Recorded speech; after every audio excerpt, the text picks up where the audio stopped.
রাজনীতি আর দুর্নীতি দুটোই যেন একই মুদ্রার এপিঠ ওপিঠ, আর এই দুইয়ের মাঝে যেন আমরা সাধারণ মানুষেরা বেঁচে থাকার জন্য লড়াই করছি। আমাদের এই সিস্টেমটা যেন একটা গভীর পুকুরের মতো, যে পুকুরের এমন কিছু ডেভিল ফিশ থাকে যারা অন্যদেরকে গিলে খেয়ে তারপর তারা বাঁচে।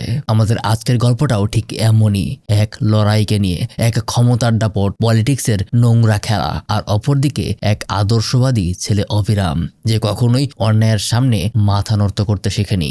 সে সমাজকে বদলাতে চেয়েছিল, আর সিস্টেম শুরুর দিকে তাকে অনেক সাহায্য করেছে, কিন্তু এই সিস্টেমের গভীরতায় যে কত কিছু আছে সেটা সে কল্পনাও করতে পারেনি। আর সেখানে তার শেষ পরিণতি কি হয়েছিল, সমাজকে বদলাতে সে কোন পর্যন্ত নেমেছিল, সেই নিয়েই 2021 সালে তামিল ভাষায় একটা সিনেমা মুক্তি পেয়েছিল, যার নাম দি রিপাবলিক। বলে রাখি, এটা শুধু একটা সিনেমা না, বরং ভারতের এক অফিসারের বাস্তব জীবন থেকে তৈরি করা সিনেমা, আর তার গল্পই আমি এখন বলতে চলেছি। তাহলে চলুন শুরু করা যাক। শুরুতেই আমরা একটা হাই স্কুল পড়ুয়া ছেলেকে দেখতে পাই। ছেলের নাম অভিরাম, সংক্ষেপে অভি। স্কুলের সবথেকে মেধাবী ছাত্র, আর পাশাপাশি সে খুবই ট্যালেন্টেড একটা ছেলে। মাঝে মাঝে স্কুলের স্যারের ভুল ধরতে গিয়েও তাকে মার খেতে হয়, আর সবকিছুর মধ্যেই সে লজিক খুঁজে বেড়ায়। এটা তার প্রতিদিনকার অভ্যাস, আর এই জিনিসটা নিয়েই তার বাবা তার প্রতি বিরক্ত। সে তাকে বোঝাতে চায় যে সব জায়গায় লজিক খুঁজতে হয় না, কিছু জিনিস বিশ্বাস করেই নিতে হয়। তবে অভি মনে করে যে শুধুমাত্র বিশ্বাসের উপর ভরসা করে মিথ্যা বলার চেয়ে সে নিজের রাস্তায় চলবে তাই ভালো। অভির মা ছোট থাকতেই মারা গিয়েছিল, আর তারপর তার বাবা দ্বিতীয়বার একটা বিয়ে করে। সেখানে অভির সৎ মায়ের ঘরেও একটা মেয়ে ছিল।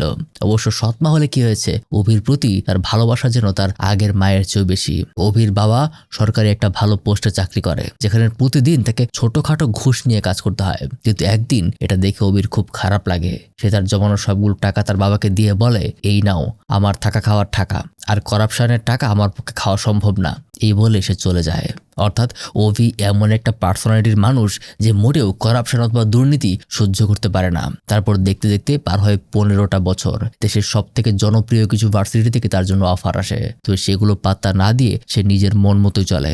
আজকে নির্বাচনের দিন, অভি তার এলাকার ভোট কেন্দ্রে গিয়েছে। তবে আশেপাশে তাকালেই সে দেখতে পায় প্রত্যেকটা মানুষের ভোট তার এলাকার করাপ্টেড প্রার্থী আগে থেকেই কিনে রেখেছে। তবে অভি তাকেই ভোট দেবে যে এখানকার সবচেয়ে যোগ্য প্রার্থী। তাই সে তার স্লিপটা নিয়ে যখন কেন্দ্রে প্রবেশ করে, তখন তাকে জানানো হয়, তোমার ভোট তো অলরেডি রেজিস্টার্ড হয়ে গেছে, তুমি ভোট দিয়ে ফেলেছো, চলে যাও।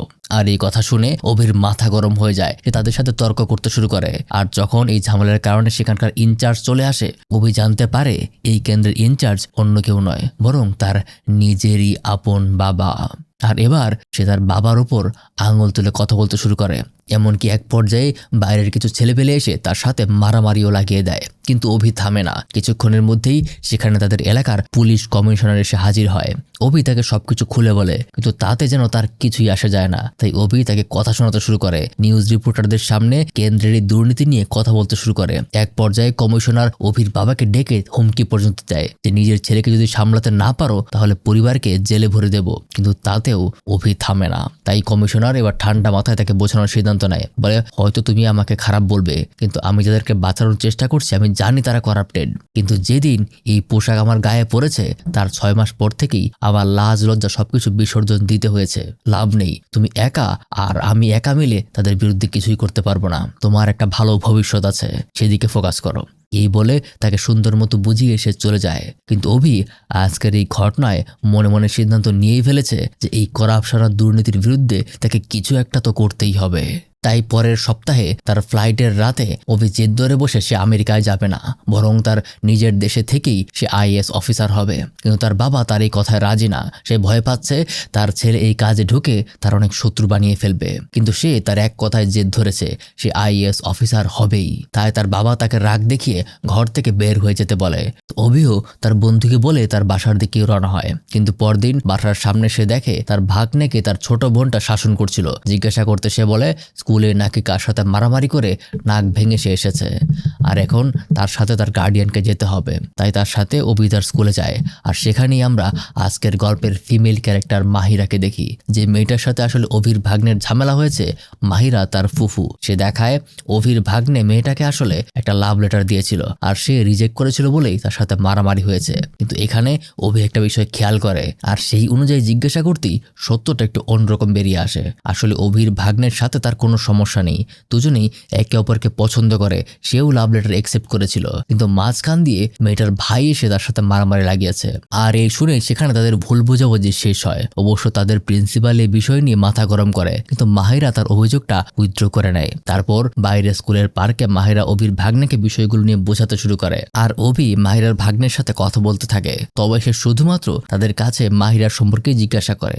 জানতে পারে কিছুদিনের মধ্যেই মাহিরা আমেরিকা চলে যাবে, আর সামনে নাকি তার বিয়েও ঠিক হয়েছে, যা শুনে তার মুড অফ হয়ে যায়। তবে মূল গল্পে আসলে তারপর থেকেই শুরু হয় আসল ঝামেলা। নির্বাচনের পর জয়ী প্রার্থী আর অন্যান্য সকল দলের লোকেরা দেশে একটা অরাজকতা তৈরি করে। এমনকি একটু আগে অভি তার ভাগ্নের সাথে যে স্কুলে গেল, সেখানেও অপোজিশন পার্টি ঝামেলা করতে এসেছে, কারণ এই স্কুল নাকি তাদের সাপোর্ট করেনি। আর যেই দল ক্ষমতা এসেছে তার প্রধানমন্ত্রী হলেন বানি নামের এই মহিলা, খুবই কোল্ড ব্লাডেড আর তীক্ষ্ণ বুদ্ধির এক মহিলা।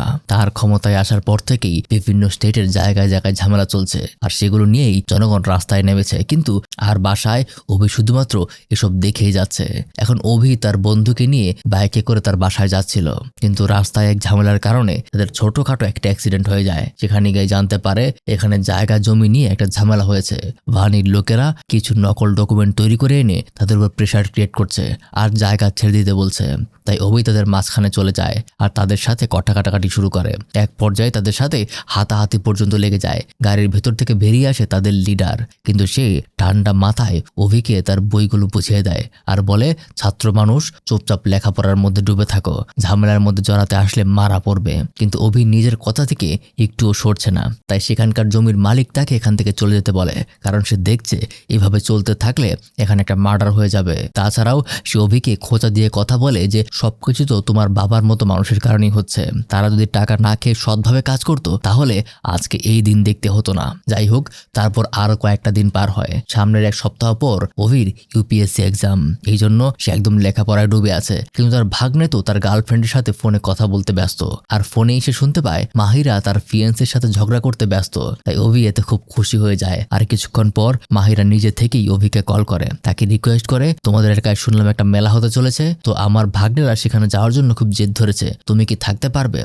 আসলে এটা শুনে সে একদম খুশি খুশি তাতে হ্যাঁ করে দেয়। আর তারপর আমরা মেলার দিন তাদেরকে একসাথে ঘুরতে দেখি। তারা একসাথে অনেক এনজয় করে এবং অভি তাকে তার এরিয়ার সবচেয়ে সুন্দর জায়গাগুলো ঘুরিয়ে দেখায়। কিন্তু মাহিরার মন মোটেও ভালো হচ্ছিল না। কথায় কথায় অভি জানতে চাইলে সে তাকে সবকিছু বলতে শুরু করে। আসলে ওই ছোট্ট ছোট্ট বাচ্চাদের বাবা অর্থাৎ তার বড় ভাই গত 1 মাস ধরে নিখোঁজ। সে একজন ডাক্তার ছিল। নিখোঁজ হওয়ার আগের দিন বর্তমান ক্ষমতাসীন পার্টির কিছু গুন্ডারা এসে তার বিষয়ে খোঁজ নিয়েছিল, আর তারপর থেকেই সে নিখোঁজ। এ পর্যন্ত পুলিশের কাছে অনেক দৌড়াদৌড়ি করেছে, কিন্তু কোথাও কোনো হদিশ পাওয়া যায়নি। আর এই ঘটনার পর থেকেই তার ভাগ্নিরা প্রায় অনাথের মতো হয়ে গেছে। তাদের মা ছোট থাকতেই মারা গিয়েছিল, আর এখন বাবাকেও হারালো। ঠিক তখনই তার মোবাইল ফোনে কল চলে আসে।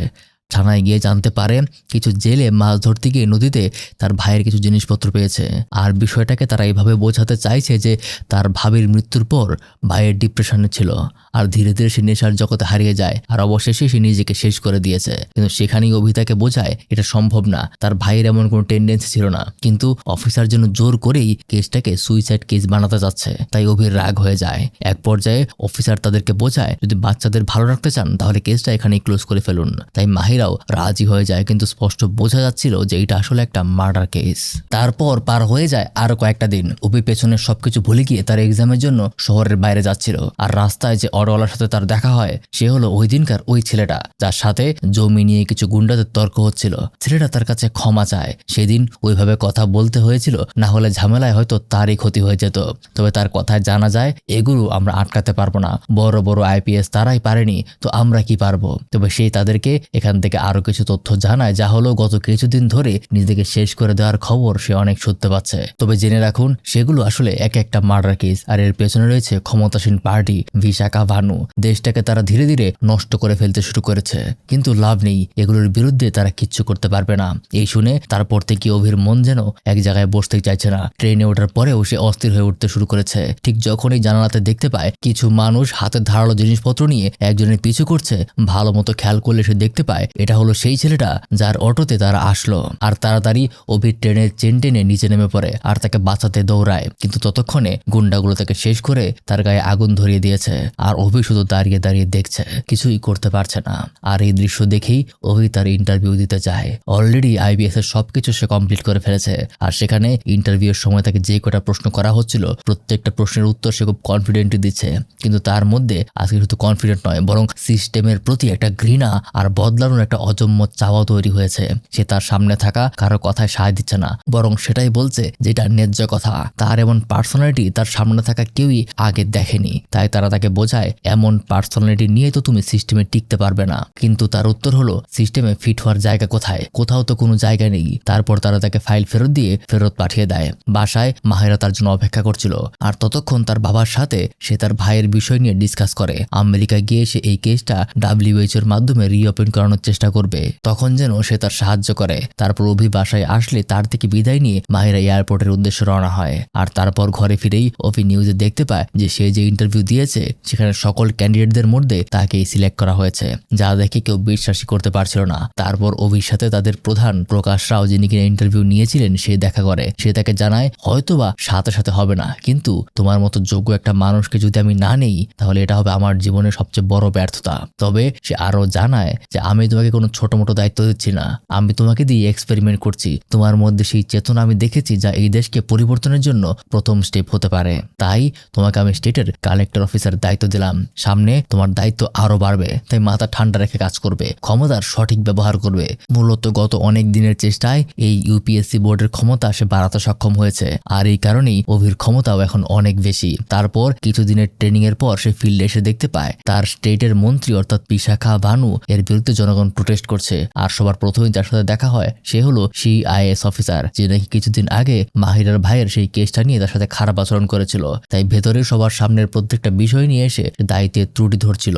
এমনকি শুধু সে নয়, এখানকার প্রত্যেকের যা দায়িত্ব ছিল সে তা ভালো মতো বুঝিয়ে দিচ্ছিল। আর সে বাইরের মানুষ নয়, বরং এবার ধরে ধরে ভেতরের মানুষগুলোর উপর হাত দিচ্ছে। তাছাড়াও বাইরে কিছু মানুষ অনশনে বসেছিল একটা বিচারের দাবিতে। সেদিন যে দেখলেন সেই অটোওয়ালা ছেলেকে কিছু মানুষ অভির সামনে জ্বালিয়ে দিয়েছে, তার বাবাই এই অনশন ডেকেছে নিজের ছেলের হত্যার বিচারের জন্য, যে বিষয়টাকে অভি নিজেও সমর্থন করে। আর সেই IAS অফিসারকে ডেকে নিয়ে ভালো মতো জিজ্ঞাসা করে, এই অপরাধীকে দেখেই শুট করার হুকুম আছে, তাহলে সে কেন এখনো কিছু করতে পারেনি? কিভাবে সে দিনে দিনে নতুন ক্রাইম করছে? সেখানে তার কোনো উত্তর থাকে না। ঠিক তখনই সে সত্য কথা বলতে শুরু করে, আসলে অর্ডার করার হুকুম থাকলেও যে মারবে তার বেঁচে থাকাটাই অসম্ভব। তাই অভি তাকে বলে দেয়, তাহলে তোমার ট্রান্সফার করিয়ে দিচ্ছি, গিয়ে বউয়ের আঁচলের তলায় বসে থাকো। এই বলতে বলতে সে ওখান থেকে চলে যায়। কিন্তু একদম শেষে একজন পুলিশ অফিসার ঘুরে দাঁড়ায় এবং বলে, যদি আপনার অনুমতি থাকে তাহলে আমি আপনাকে জানাতে পারি যে ওই ক্রিমিনাল কোথায় আছে। তাই সেদিন রাতের বেলাতেই দুজন চুপি চুপি সেখানে ঢুকে পড়ে। বাইরে তখন খুব বৃষ্টি হচ্ছিল। তারপর দুজনে দুটো আলাদা রাস্তায় তাদেরকে খুঁজতে থাকে। কিন্তু এক পর্যায়ে অভি দেখতে পায় তার সাথীকে তারা চেইন দিয়ে ঝুলিয়ে রেখেছে আর নিচে ধারালো একটা জিনিস। ঠিক তখনই তারা তাকে বন্দুকের পয়েন্টে নিয়ে নেয়। অভি জানতে পারে তার সেই IAS অফিসারটাই নাকি এই খবর তাদেরকে দিয়েছে আর তার সাথীকে উপর থেকে ছেড়ে দেয়। কিন্তু শেষ মুহূর্তে অভি তাকে বাঁচিয়ে নেয়। আর সেখান থেকে শুরু হয় তুমুল লড়াই। যেহেতু ছোটবেলা থেকেই অভি এসবের মধ্যেই থেকেছে, তাই তার সাথে লড়াইতে কেউ পারছে না। আর দুজনে মিলে একে একে ধুলাই করে সবাইকে হারাতে শুরু করে। এক পর্যায়ে সে তাদের প্রধানকে ধরে বাইরে নিয়ে আসে, যাকে দেখলেই শুট করার আদেশ ছিল। আর ঠিক তেমনটাই করা হয়। তারপর কথা মতো অফিসারদের ফোর্স সেখানে হাজির হয় আর সবকিছুর খোঁজ নিতে শুরু করে। এক জায়গায় অভি একটা মেয়েকে খুঁজে পায় যাকে তারা জিম্মি করে এনেছিল। আর তাকে বাইরে এনে দেখতে পায় সেটা অন্য কেউ নয়, বরং মাহিরা। সে অবাক হয়ে যায় তাকে দেখে আর বুঝতে পারে যে তার সাথে দুটো বাচ্চারও থাকার কথা। আর এখান থেকেই পরদিন সকালে নিউজে সবকিছু প্রচার হতে থাকে। মাহিরাকে অভি হাসপাতালে ভর্তি করিয়েছে আর দুই বাচ্চাদের কোনো খোঁজ খবর পাওয়া যায়নি। তখন ডক্টর এসে তাকে জানায় মাহিরাকে ধাপে ধাপে কয়েকবার টর্চার করা হয়েছে আর দীর্ঘ একটা সময় যাবত তাকে রিপিটলি গণধর্ষণ করা হয়েছে। তবে চিন্তা নেই, সে সার্ভাইভ করতে পারবে। যা শুনে এমনিতেই তার মাথায় রাগ উঠছিল, কিন্তু থানায় এসে যখন সে শুনতে পারে বাচ্চাদেরকে নাকি অনেক আগেই শেষ করে দেওয়া হয়েছে, তখন সে তার রাগ আর থামিয়ে রাখতে পারে না। কিন্তু কি করার, এখন কিছুই করার নেই। তাই তাদেরকে প্ল্যান করে কাজ করতে হবে। টিভিতে এসে সে দেখতে পায় বিশাখা বাণী সবার সামনে এমন ভাবে স্পিচ দিচ্ছে যেন এই ক্রিমিনালের এনকাউন্টার তার কথাতেই অভি করেছে। কিন্তু অভি তো জানে এই বিশাখাই এসব গুন্ডাদেরকে নিজের আন্ডারে রাখে। সাথে সাথে কিছুক্ষণের মধ্যে অভি মাহিরার খোঁজ নিতে আসে। তার সাথে সে আন্তর্জাতিক ক্রাইম ইনভেস্টিগেশন টিমের কিছু লোকদের নিয়ে এসেছে, যাদের কথা মাহিরা বলেছিল। তাদের সাথে একজন ডাক্তার আছে। আর সে ভেতরে গিয়ে গিয়ে চেক করে প্রথমেই বুঝতে পারে যে মাহিরাকে যে এই ঔষধ দেওয়া হয়েছে সেটা তার ভালোর বদলে খারাপ করছে। তাই অভি তার ডাক্তারকে গিয়ে ধরে আর তাকে তার জায়গা দেখিয়ে নিজে বাইরে বসে থাকে। আসলে বিশাখা এখানে মেয়েটাকে শেষ করে দেওয়ার জন্য সকল ব্যবস্থা করে রেখেছিল, কিন্তু অভির এখানে থাকাতে কিছুই করতে পারছে না। তার প্রায় 5 ঘন্টা পর মাহিরার জ্ঞান ফিরে আসে। ভেতরে গেলে সে কান্নারত অবস্থায় সবকিছু খুলে বলে, আর এও বলে যে কিভাবে বাচ্চাদেরকে তার সামনেই শেষ করে দেওয়া হয়েছে। আর শেষে সে জানতে পারে শেষবার মাহিরা এই কেস রিওপেন করা নিয়ে যাকে বলেছিল সে আর কেউ নয়, সেটা অভির নিজের বাবা। আর এবার থেকে সে নিজের বাবাকে সম্পূর্ণ বিশ্বাস করা বাদ দিয়ে দিল। তারপর দৃশ্য পরিবর্তন হয়। আমরা একটা ব্লগ ভিডিও দেখি, সেখানে এই ছেলেটা হলো মাহিরার বড় ভাই, যার কেস নিয়ে মাহিরা ঘুরে বেরিয়েছে। সে একজন ডাক্তার ছিল, নিউরোলজিক্যাল ডিপার্টমেন্টের খুবই ট্যালেন্টেড একজন ডাক্তার। তবে রিসেন্টলি মানুষেরা ব্রেইনে বিভিন্ন ভাইরাস অ্যাটাক নিয়ে তার হাসপাতালে ভর্তি হচ্ছিল। আর এই ইনভেস্টিগেশন করতে গিয়ে সে জানতে পারে মূলত তাদের স্টেট থেকে যেখানে মাছের সরবরাহ হচ্ছিল সেই জায়গাটাতেই মূল ঝামেলা। মাছেদের খাবার এবং বিভিন্ন রাসায়নিকে মাছেদের মধ্যে এমন কিছু পরিবর্তন হয়ে যাচ্ছিল যা খাবার পর মানুষের মধ্যে রোগগুলি ছড়িয়ে পড়ছিল। তাই এই নিয়ে সে তার সোশ্যাল মিডিয়াতে প্রোটেস্ট করে, কিন্তু সে জানতো না এই ব্যবসার সাথে জড়িয়ে আছে পলিটিক্সের এক খারাপ চক্র। আর তার এসব ভিডিওর কারণে যখন প্রতিনিয়ত মাছের চাষ আর সবকিছুতে বাধা পড়ছিল, তাই পরবর্তীতে সে নিখোঁজ হয়ে যায়। আর এর পেছনে রয়েছে তাদের করাপ্টেড পলিটিক্স। সবার প্রথমে সে সাথে সাথে তার বাবার কাছে কৈফিয়ত চায় যে তার কাছে মাহিরার কথা শেয়ার করার পর কেন তার এই অবস্থা হলো। তখন সে তাকে বোঝাতে ধরলে এক কথায় অভি তাকে আর তার অপর একজন অফিসারকে সাথে সাথে সাসপেন্ড করে আর সেখান থেকে চলে যায়। সেখান থেকে অভি সোজা বিশাখার সাথে দেখা করতে যায়। তার বাসায় গিয়ে তার ঘরের সকল জিনিসপত্র তাকে অবাক করে দেয়। আর তারপর বিশাখার সাথে কথা বলে তাকে সরাসরি জিজ্ঞাসা করে কবে বন্ধ করবেন এগুলো, কেন মানুষের জীবন নিয়ে খেলছেন। তো সেখানে বিশাখা তাকে তার ফিলোসফি বোঝাতে শুরু করে। তার চোখে জনগণ শুধুমাত্র অবুঝ বানরের মতো, আর তাদের ভোট নিয়েই সে তাদেরকে বাঁচার সুযোগ দিচ্ছে। তাছাড়াও সে হিটলার আর মহাত্মা গান্ধীর অনেক ফিলোসফি থেকে বোঝানোর চেষ্টা করে, কিন্তু অভি তার প্রত্যেকটা কথার সুন্দর মতো জবাব দিয়ে দেয়। আর এক সময় বিশাখা তার বাবার কথা তাকে জানায় যে কিভাবে দেশের জন্য ভালো কাজ করতে গিয়ে তার নিজের বাবাই প্রাণ হারিয়েছিল। আর সেদিন থেকে সে শপথ নিয়েছে যে করাপ্টেড সিস্টেম তার বাবার জীবন নিয়েছিল সেই করাপ্টেড সিস্টেমকে সে নিজের হাতে নাচাবে। আজ সে তাই করছে। আর তার কথায় বোঝা যায় এ সকল হত্যা, পলিউশন, করাপশন কোনো কিছুর জন্যই তার কোনো আফসোস নেই। সে সবার প্রথমে বিশাখার মাছের চাষের বিশাল এরিয়াকে টার্গেট করে আর সেখানে সবাইকে নিয়ে যায়, কিন্তু দেখতে পায় সেখানকার জেলেরা তাদের রাস্তা আটকে দাঁড়িয়েছে আর তাদের পেছনে বিশাখা বসে তামাশা দেখছে। আসলে সে এর আগের দিন এখানে এসে এখানকার সকল মানুষকে ভুল বুঝিয়েছে যে তাদের নতুন কালেক্টর এসে তাদের রোজগারের উপর হাত দিচ্ছে, এজন্য তাদের কাজকে সে সবার কাছ থেকে ছিনিয়ে নিতে এসেছে। তাই তারা প্রোটেস্ট করতে দাঁড়িয়েছে। কিন্তু এখানে অভি তাদেরকে সবাইকে বোঝায় যে কিভাবে এখানে করাপশন চলছে, কিভাবে তাদের কাজে লাগিয়ে এই নেতা হাজার হাজার কোটি টাকা নিয়ে যাচ্ছে, কিভাবে তাদের এই কাজের কারণে মানুষের ক্ষতি হচ্ছে, কিভাবে জমি নষ্ট হচ্ছে আর কিভাবে সকল ক্ষতিগুলো হচ্ছে। তাই একসময় মানুষগুলো বুঝতে শুরু করে, কিন্তু তখনই বিশাখার ইশারায় তার কিছু লোক সেখানে ঝামেলা শুরু করে দেয়। এমনকি যাদেরকে নিয়ে এসেছিল তাদের মধ্যেও বিশাখার কিছু কেনা লোক ছিল, তাদেরকে সেই আইএএস অফিসারটা ভাড়া করে নিয়ে এসেছে। আর এই কারণে এখানে লেগে যায় এক বিশাল বড় ঝামেলা, যার কারণে সাধারণ মানুষের সাথে সেখানকার পুলিশেরা অনেক আহত হয়। আর পরবর্তীতে নিউজ করা হয় যে নতুন কালেক্টরের বেপরোয়া ভাবের কারণে এখানে তুমুল দাঙ্গা হয়েছে আর এই নিয়েই তার নাম খারাপ করা হয়। সেখানে 15 জন মানুষ মারা গিয়েছে জানতে পেরে তার খুব খারাপ লাগে। তখনই বিশাখা তাকে কল করে আর তাকে বলে তুমি হয়তোবা ক্ষমতা পেয়েছো, কিন্তু ক্ষমতা ব্যবহারের কৌশল তোমাকে আগে শিখতে হবে। এই বলে কলটা কেটে দেয়। এমনকি তখনই তার কাছে খবর চলে আসে যে তার বাবাকে নাকি তার স্টেটের মানুষেরা জুতোর মালা দিয়ে ঘোরাচ্ছে।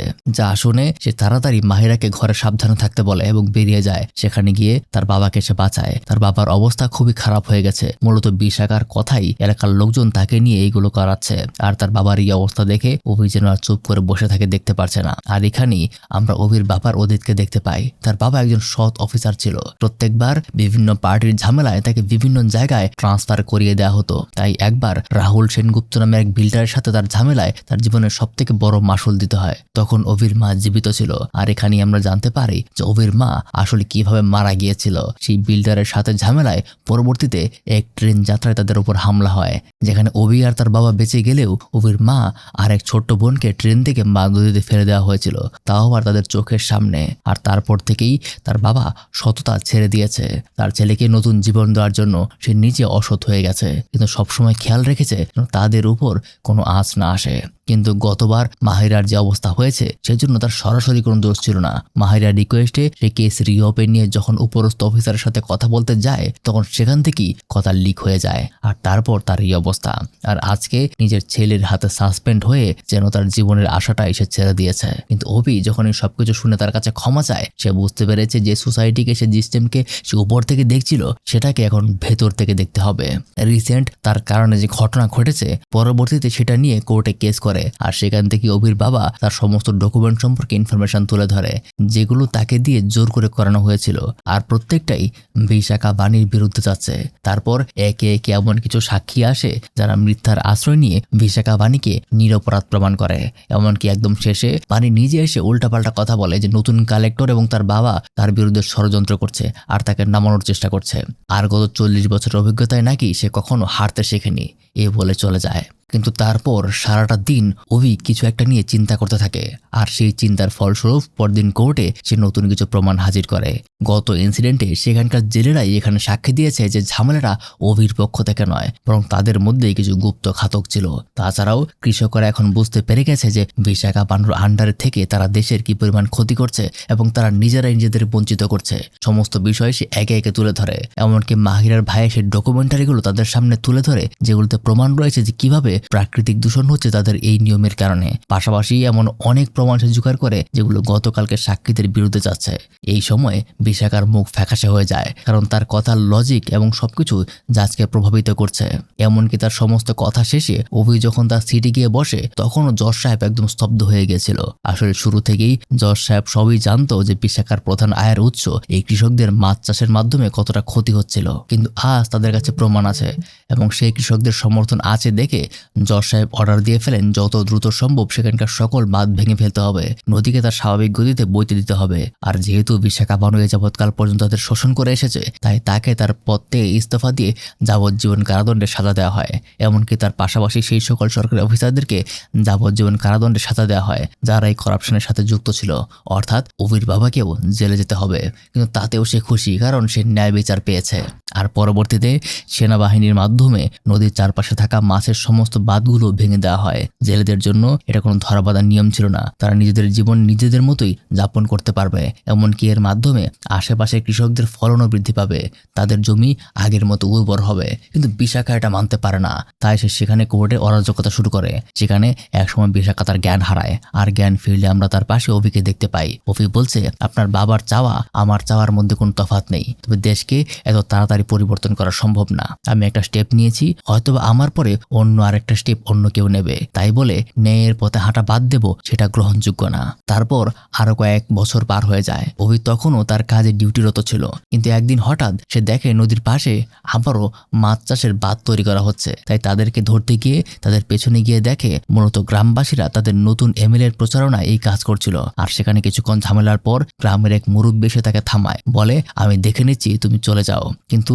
কেমন যেন এই সিস্টেমের থেকে আবার অভির ভরসা উঠে যেতে শুরু করেছে। কিন্তু তারপরেও সবচেয়ে বড় বিষয় হলো সেই দিন সে গ্রাম থেকে গাড়ি নিয়ে বের হওয়ার সময় রাস্তাতেই একটা গাছের গুড়ি পড়েছিল, আর সেটা সরাতে গিয়ে সে সামনের কিছু লোকদেরকে অস্ত্র হাতে দাঁড়িয়ে থাকতে দেখে। সেখানে সেই লোকদের মধ্যে ছিল সেই মুরব্বি যে একটু আগে সবকিছু সামলে নিল। অর্থাৎ বোঝা গেল যতই দমানো যাক না কেন সিস্টেম থেকে করাপশন কখনোই যাবে না।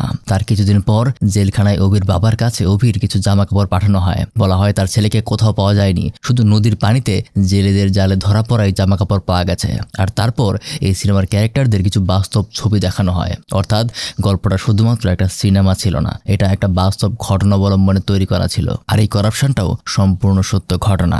আমরা অনেকেই এই বিষয়গুলির সাথে রিলেটও করতে পারবো, কারণ আমাদের বাংলাদেশেও এই সকল করাপশনের হাত থেকে কখনোই পুরোপুরি রেহাই পায়নি, আর ভবিষ্যতেও কতটা পাবে সেটাও আমার সন্দেহের বিষয়। এতক্ষণ আপনাদের সাথে ছিলাম আমি মারুফ। দেখা হবে আবার নতুন কোনো ভিডিও নিয়ে।